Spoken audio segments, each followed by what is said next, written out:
Now, back in the 1960s, a young man from Jamaica moved to London and set up a recording studio in Kilburn. His name was Sonny Roberts, and that studio was the first black-owned recording studio in Britain.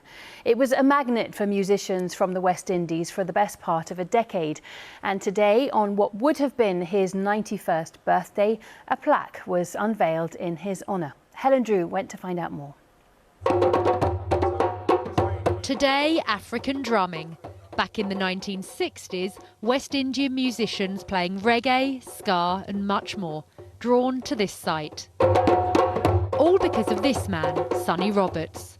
Born in Jamaica, he moved to London in his 20s and in 1961 set up the first black-owned recording studio in Britain. He was a very, very humble person,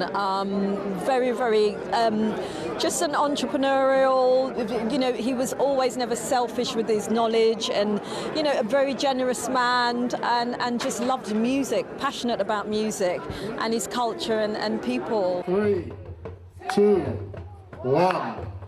Boom! This afternoon, a plaque was unveiled in his honour on Cambridge Road in Kilburn, on a block of flats which now stand where the recording studio once was, and where he met his wife. To be honoured in this way, I'm very pleased, because in the days back then when he started, life was different, no one recognised certain music, and he never gave up. He was persistent.